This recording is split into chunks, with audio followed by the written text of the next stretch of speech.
रंगमंच सबसे प्राचीन, सबसे एंशंट कला का माध्यम, परफॉर्मिंग आर्ट्स का माध्यम है। रंगमंच पे सिनेमा हो सकता है, सिनेमा में रंगमंच नहीं हो सकता।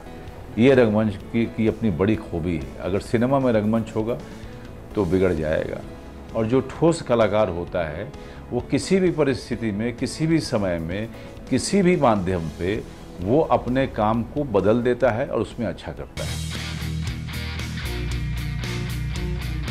आपने भी नाटक किया हुआ है, आपकी बैकग्राउंड भी थिएटर की है, आप थिएटर करके सिनेमा में गए हैं, तो आज ये एक थिएटर पे एक सिनेमा देखने को आपको शायद मिला है, तो इस बारे में आपकी पहली प्रतिक्रिया आप अगर कह सके तो उससे शुरुआत करेंगे। सबसे पहले तो मैं फिरोदिया करंडक को बहुत सारी शुभकामनाएं देता हूं और उनको बधाई देता हूं एक इस तरह का समारोह 49 साल से करते आने के लिए, क्योंकि इस तरह के लोग हैं और इस तरह की का कमिटमेंट है कि रंगमंच अभी ज़िंदा है हमारे देश में, जहाँ पर रंगमंच ज़िंदा है और कितने संघर्ष के बाद ज़िंदा है। वो सिर्फ फिरोदिया करंडक जैसे जो वॉलंटियर्स हैं, जो इनके जैसे उत्साही एक्टिविस्ट हैं जो हमारे समाज में हैं, जो इस रंगमंच जो सबसे प्राचीन कला का माध्यम है उसको ज़िंदा रखा है। तो सबसे पहले तो मैं इन लोगों को बधाई देता हूँ। दूसरा, जो प्रस्तुति मैंने देखी अभी, और वो एक कॉलेज के छात्र थे, ये भी मुझे पता चला, और उसमें इतने कमाल के गायक, इतने कमाल के डांसर्स, बड़े कमाल के अभिनेता, बहुत ही अच्छे पेंटर्स, ये सारे के सारे कला के माध्यम को एक मंच पे उतारा। और मेरा अपना मानना है कि रंगमंच ही एक ऐसा प्लेटफॉर्म है, एक ऐसा माध्यम है जिसमें सारी चीज़ों का संयोग होता है। सारे माध्यम इसमें आकर के, सारे कला के माध्यम इसमें आकर के मिल जाते हैं। रंगमंच पे आप लाइट के ज़रिए सिनेमा का एक रूप दे सकते हैं। रंगमंच पे डांस के ज़रिए आप एक पूरे का पूरा बहाव और गति दे सकते हैं। हमने भी बहुत सारे नाटक किए जिसमें कि गाने और नृत्य का हमने उसमें समावेश रखा था, लेकिन अगर आप कहीं भी गाना सुनने जाएं या टीवी पे गाना सुने या किसी ऐप पे गाना सुने, किसी कॉन्सर्ट में गाना सुने, उससे बहुत ही कमाल होता है जब उसके साथ में अभिनय मिल जाता है। वो गाने को, वो पेंटिंग को, वो लाइटिंग को, वो उसका शक्ल कुछ और हो जाती है, उसका रूप कुछ और ही हो जाता है।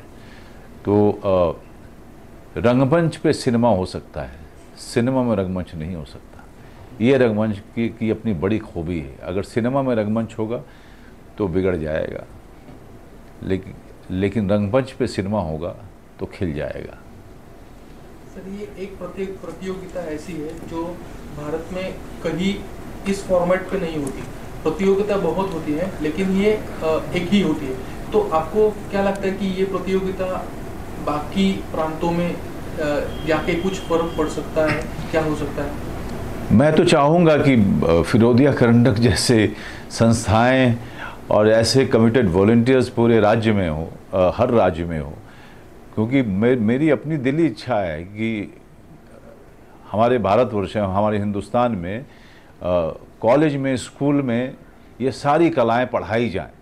आप अगर कॉरपोरेट जगत में भी जाना चाहते हैं, आप डॉक्टर बनना चाहते हैं, आप इंजीनियर बनना चाहते हैं, कोई दिक्कत नहीं है, लेकिन सबको ये कलाएं उस कॉलेज के बिल्डिंग में उपलब्ध होनी चाहिए। और ये कंपलसरी हो कि कोई ना कोई कला आपको आनी चाहिए, क्योंकि इससे न सिर्फ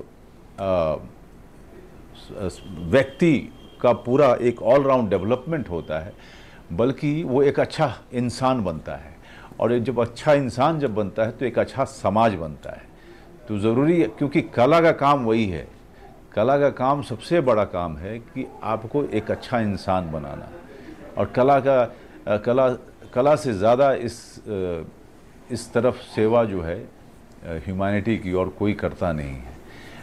तो मैं शुरू से, अब जैसे मैं अपने राज्य में बार बार अपने सरकार से अपील करता रहता हूँ, मैं दूसरे राज्य के सरकारों से अपील करता हूँ कि इस तरह की फिरोदिया करंडक जैसी जो स्पर्धाएं हैं, जो प्रतियोगिताएं हैं, जो कंपटीशन है और जो इस तरह का महोत्सव है, वो उसको सहयोग दें और इस तरह की चीज़ों को आगे बढ़ाएं। सर, जैसे आपने कहा कि इस प्रकार का जो मंच है वो नए लड़कों को एक अलग प्लेटफॉर्म देता है, उसमें आगे बढ़ने की भी एक संभावना उस पर होती है। तो आजकल बहुत सारे प्लेटफॉर्म्स अवेलेबल है। आप थिएटर से जुड़े हुए हैं और थिएटर के साथ बड़े हुए हैं और सिनेमा में आए, OTT में भी आप काम कर रहे हैं, तो अभी बहुत सारे प्लेटफॉर्म्स है, बहुत सारी अपॉर्चुनिटीज़ भी है। तो क्या लगता है आपको कि अपॉर्चुनिटीज बढ़ गई है इसलिए स्ट्रगल कम हो जाएगा? नए लड़कों के लिए मंच उपलब्ध है तो उनका स्ट्रगल कम हो जाएगा? या सबसे ज़रूरी बात है कि जब आप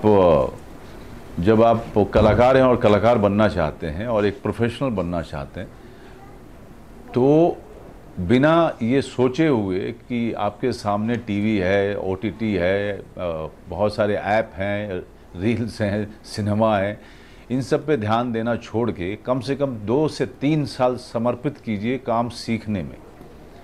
क्योंकि अगर आप काम सीखेंगे तो आप लंबा जाएंगे, आप लंबी पारी खेलेंगे।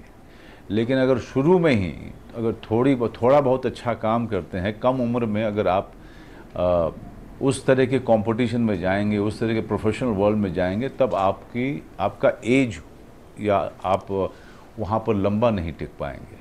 क्योंकि सीखना बहुत ज़रूरी है। जब आप सीख लेंगे तब आप ठोस रूप से कलाकार होंगे, और जो ठोस कलाकार होता है वो किसी भी परिस्थिति में, किसी भी समय में, किसी भी माध्यम पे वो अपने काम को बदल देता है और उसमें अच्छा करता है। एक सवाल सिर्फ आपके करियर के ऊपर, अभी आपने गुलमोहर फिल्म की और शर्मिला ठाकुर जी के साथ काम किया है। आपने सभी जो लेजेंड्स जो कहे जाते हैं हिंदी सिनेमा, क्या अमिताभ बच्चन के साथ भी आपने काम किया, तो इन लेजेंड्स के साथ काम करना, ये अनुभव और मतलब आपको कैसा लगता है कि आप एक अभिनेता है जो इन सारे पुराने लेजेंड्स के साथ काम कर चुके हैं? देखिए, सबसे बड़ी जब चीज़ क्या होती है कि जिनको देख करके आप बड़े हुए हैं, जब आप बचपन में थे, जब आपको उतना आपको ठीक तरीके से होश भी नहीं आया था, आप भी 4वीं-5वीं क्लास में आप थे, तब से आप जिन लोगों को देखते हुए बड़े हुए हैं, जिनको आप आदर्श मानकर बड़े हुए हैं, जिनको सिर्फ सिनेमा के पर्दे पे आपने देखा है, उनको आपने असली ज़िंदगी में कभी देखा नहीं है। और वो अचानक आपके सामने सह कलाकार के रूप में, को एक्टर के रूप में आके खड़े होते हैं, तो आपको अपने आँखों पे विश्वास नहीं होता, आपको अपने भाग्य पे भी विश्वास नहीं होता। क्योंकि इन लोगों ने इतनी लंबी यात्रा की है और फिर भी टिके रहे, फिर भी लोगों के दिल में हमेशा इन्होंने जगह बना के करके रखी। तो जाहिर सी बात है कि दर्शकों को इनमें बहुत सारी चीज़ें अच्छी लगी, तभी वो इतने सालों से उनको प्यार करते आए। इतनी पीढ़ियाँ, इतने जनरेशन ने उनको देखा और पसंद किया।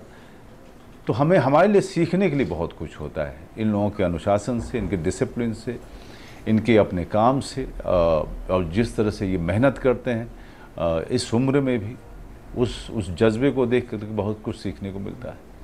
सर, अभी आपने नाटक जिंदा रहने की बात की थी, तो ये प्रतियोगिता देखने के बाद, इस तरह का नाटक देखने के बाद आप रंगमंच का भविष्य क्या देखते हैं? जैसा मैंने कहा कि रंगमंच सबसे प्राचीन, सबसे एंशंट कला का माध्यम, परफॉर्मिंग आर्ट्स का माध्यम है। रंगमंच आज तक ख़त्म नहीं हुआ। रंगमंच के सामने बहुत सारी चुनौतियां आई। सबसे बड़ी चुनौती जो रंगमंच के सामने आई थी, सिनेमा सबसे पहले, और ऐसा लगा था कि रंगमंच ख़त्म हो जाएगा। लेकिन अगर रंगमंच के जो ज़्यादातर जो कलाकार और ज़्यादातर जो प्रतिभाएं हैं, अगर आप उनको देखेंगे तो ज़्यादातर, मैं कहूँगा 60% 70% कलाकार जो आज भी लोगों के दिल में याद हैं, वो सब रंगमंच से आए हुए हैं। तो रंगमंच का योगदान इतना बड़ा होता है।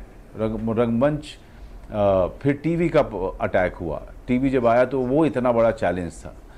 लोगों को लगा कि रंगमंच ख़त्म हो जाएगा, फिर भी रंगमंच चलता रहा। फिर अभी बहुत सारे इंटरनेट की सुविधा, ऐसा लोगों को लगना शुरू हुआ कि रंगमंच जो है अब इसका ख़त्म हो जाएगा। लेकिन जब जहाँ मैं जा रहा हूँ, जिस शहर में जा रहा हूँ, वहाँ पर नए नए नाट्य संस्थाएं, नाट्य ग्रुप जो हैं वापस से एक्टिव हो रही हैं, वापस से आ रही हैं, और बच्चे आजकल के बच्चे उसमें भाग ले रहे हैं, क्योंकि वो इस इंटरनेट पे जो गतिविधि हो रही है उससे भी एक बोर्डम हो रहा है, एक फटीग हो रहा है, एक थकान हो रही है लोगों को। अब वो बाहर निकलना चाहते हैं, बाहर में जाकर के कुछ इस तरह की गतिविधि करना चाहते हैं।